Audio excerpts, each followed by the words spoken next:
नमस्कार, मैं हूं शिखा शुक्ला और आप देख रहे हैं राष्ट्रीय भारत न्यूज 100 चैनल में आपका स्वागत है। आइए चलते हैं आज की ताजा तरीन बड़ी खबरों की ओर। नाबालिग से गंदी नियत रखते हुए अभद्रता की गई। नाबालिग के परिजन को जान से मारने की धमकी। पुलिस ने पास्को एक्ट सहित अन्य धाराओं में संदीप ठाकुर के खिलाफ मामला दर्ज किया गया। इंदौर के पास महू तहसील के किशनगंज थाना क्षेत्र में एक नाबालिग से गंदी नियत रखते हुए अभद्रता की गई और नाबालिग के परिजन को जान से मारने की धमकी भी दी। मामला है किशनगंज थाना क्षेत्र के पिगडम्बर ग्राम का। जंघा के निवासी शंकर ठाकुर ने बताया कि मेरे बड़े पिताजी का लड़का है, जो कि रिश्ते में मेरा बड़ा भाई लगता है, जिसका नाम है संदीप ठाकुर। कल रात शराब के नशे में मेरे घर आया, जहां पर मेरी बेटी टहल रही थी। उसे गंदी नियत से देखकर अपशब्द बोलने लगा। जब इस बात का मैंने विरोध किया तो मुझे डंडा लेकर मारने दौड़ पड़ा और मुझे जान से मारने की धमकी दी। मेरे पास साधन न होने के कारण मैं थाने नहीं पहुंच सका, जिसके बाद आज किशनगंज थाने पहुंचा हूं और संदीप ठाकुर के खिलाफ शिकायत दर्ज कराई। पहले तो किशनगंज पुलिस भी सुनवाई करने के लिए टालमटोल करती रही। काफी देर बाद मेरी सुनवाई करते हुए पुलिस ने पास्को एक्ट सहित अन्य धाराओं में संदीप ठाकुर के खिलाफ मामला दर्ज किया गया। गौरतलब है कि रिश्तों को शर्मसार करने वाली घटना को अंजाम देने वाला संदीप ठाकुर ग्राम पिगडम्बर का ही निवासी है, जिसने अपने ही छोटे भाई की नाबालिग बच्ची के साथ इतना घिनौना काम किया है। ये आपने आपको पत्रकार बताता है। इसके पास स्वतंत्र शक्ति समाचार पत्र का आई कार्ड भी है और नियुक्ति पत्र 5 दिन पहले 21 मई 2025 को ही बनाया गया है, जो कि जनसंपर्क अधिकारी के नाम से है। अब यह समाचार पत्र कहाँ का है, कहाँ से निकलता है, यह तो जांच का विषय है। लेकिन ऐसे लोग जो पत्रकारिता की आड़ में इस प्रकार का कृत्य कर अधिकारियों पर अपने पत्रकार होने की धौंस जमाते हैं, ऐसे लोगों के खिलाफ ठोस कार्रवाई की जानी चाहिए। बहरहाल किशनगंज पुलिस ने ऐसे बहरूपिये पर नाबालिग से छेड़छाड़ के आरोप में पास्को एक्ट सहित अन्य धाराओं में अपराध पंजीबद्ध कर लिया है। हालांकि अभी संदीप पुलिस गिरफ्त से बाहर है, लेकिन पुलिस का कहना है कि तलाश की जा रही है। जल्द ही उसको हिरासत में ले लिया जाएगा। अभी हाल ही में मामला आया है कि जानकारी लगी है कि नाबालिग के साथ कुछ इस टाइप का कुछ क्या पूरा मामला है?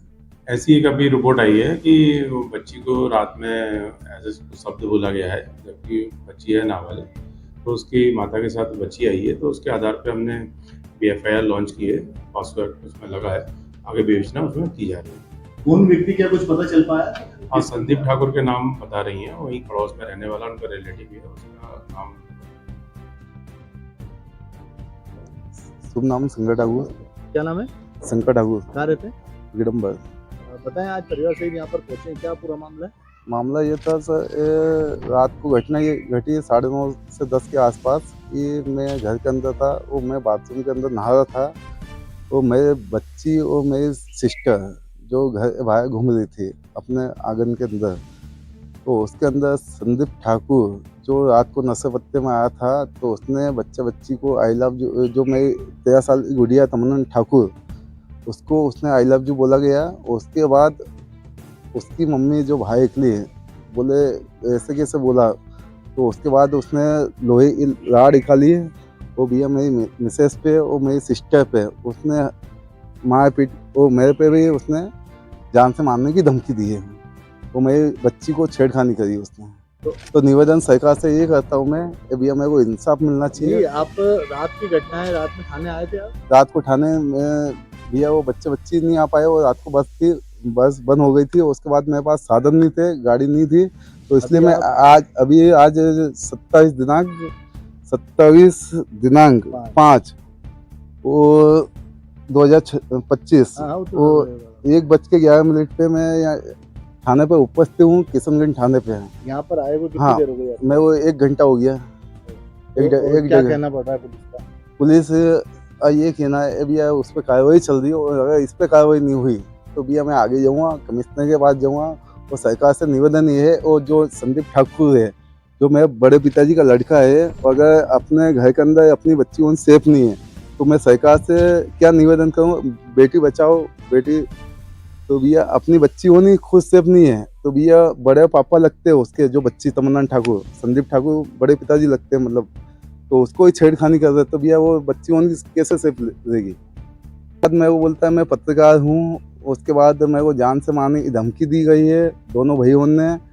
तो उसके बाद ज़मीन के विवाद है, तो भैया आपके ज़मीन के विवाद आप आपकी दादी के पास में जाओ, मेरे से कोई लेन देन नहीं है भैया, आपकी दादी है तो भैया वो ज़मीन का जो भी मैटर है मेरे उससे मतलब नहीं है। अभी आपने प्रभारी से बात करी, क्या कहना? दवाई से अभी बात चल रही हो, अभी रिपोर्ट चल रही मेरी, वो कार्रवाई चल रही है उस पर। अगर कार्रवाई नहीं होगी, अगर नहीं सुनवाई होगी तो मैं कमिश्नर के पास जाऊँगा, SP के पास जाऊँगा, महिला थाने पे जाऊँगा, वो जो फिर उसके बाद जो भी मेरे से मानेगा वो करूँगा। तमाम खबरों को देखने के लिए बने रहिए हमारे साथ। हमारे चैनल को लाइक करें, शेयर करें और हाँ, सब्सक्राइब करना ना भूलें।